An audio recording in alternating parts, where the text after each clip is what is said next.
Hi friends, welcome to Nila's kitchen. நம்ம இன்றைக்கி என்ன பார்க்க போகிறோம்னா ஒரு லஞ்ச் பாக்ஸ் மெனு தான், ஒரு ரெசிபி தான் பார்க்குறேங்க. ரொம்ப ஈஸியான ரெசிபி. இப்போ நான் வந்து கடாய் காஞ்சிருச்சு, ஒரு 2 டேபிள் ஸ்பூன் ஆயில் ஊற்றிக்கிறேங்க. நல்லா காயிட்டும். ஆயில் நல்லா காஞ்சதும் 2 கிராம்பு, 2 சின்ன பட்டை, நான் ஒரு ஆளுக்கு அளவாக செய்கிறேங்க. கடுகு ஒரு 1/4 ஸ்பூன் போட்டுக்கிறேன். அந்த பிரியாணி டேஸ்ட்டே தோற்றணுங்க, அந்தளவுக்கு நல்லாயிருக்கும். இப்போ கடுகு அதெல்லாம் வெடிச்சிருச்சுங்க. இப்போ நான் வரமிளகாய் ஒரு 5 மிளகாயை நான் வெட்டி எடுத்து வச்சுருக்கேன், போட்டுக்கிறேன். பாருங்கள், இது ஓரளவுக்கு பொரிஞ்சங்காட்டி சின்ன வெங்காயம் ஒரு 10 வெங்காயமும் கருவேப்பிலை எடுத்துக்கிறேன், போட்டுக்கிறேன். இது நல்லா டீப்பாக ஃப்ரை ஆகுதுங்க. ஆனியன் டீப்பாக ஃப்ரை ஆனதும் மஞ்சத்தூள் வந்து 5 டீஸ்பூனில் 1/4 ஸ்பூன் போட்டுக்கிறேங்க, சின்ன ஸ்பூனு. இது நல்லா வதக்கிட்டுங்க. பாருங்கள், ஆனியன் நல்லா வதங்கிடுச்சு. இப்போது நான் ஒரு 5 தக்காளியை கட் பண்ணி எடுத்துருக்கேன், போட்டுக்கிறேன். தக்காளி போட்டு கொஞ்சமாக நான் தூள் உப்பு போட்டுக்கிறேங்க. இப்போ தக்காளி சீக்கிரம் வதங்கிடும், அதுக்காக நான் தூள் உப்பு போடுறேன்.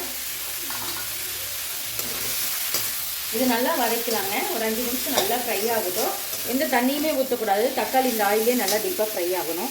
பாருங்கள், இது நல்லா டீப்பாக ஃப்ரை ஆகிட்டு இந்த மாதிரி நல்லா வதங்கணும். தக்காளி இந்த ஆயிலே வதங்கிறது அப்போ டேஸ்ட்டாக இருக்கும்.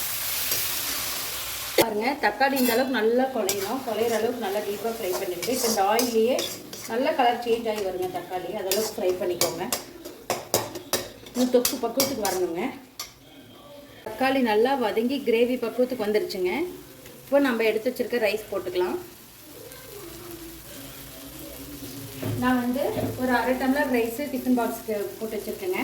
அதை உதிரி உதிரியாக பண்ணி வச்சுருக்கேன், போட்டுக்கிறேன்.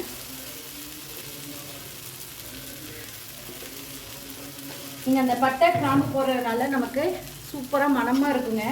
சாப்பிட நம்ம அந்த தாளித்து சாப்பிட்ற மாதிரியே தெரியாதுங்க. அது ஒரு டிஃப்ரெண்ட் டேஸ்ட்டாகவும் இருக்கும். அந்த பட்டை கிராம்போட ஸ்மெல்லு டேஸ்ட் எல்லாமே உள்ளே இறங்கி செம்ம டேஸ்ட்டாக இருக்குங்க.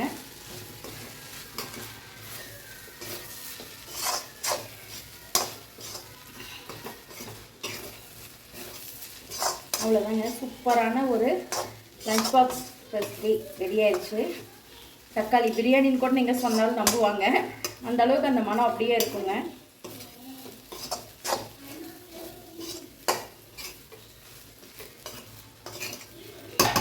ஒரு சூப்பரான தக்காளி சாப்பாடு ரெடி.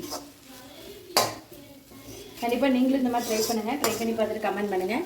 இந்த வீடியோ பிடிச்சிருந்தா லைக் பண்ணுங்கள், ஷேர் பண்ணுங்கள், மறக்காமல் சப்ஸ்கிரைப் பண்ணுங்கள். தேங்க்யூ ஸோ மச் ஃபார் வாட்சிங். பை.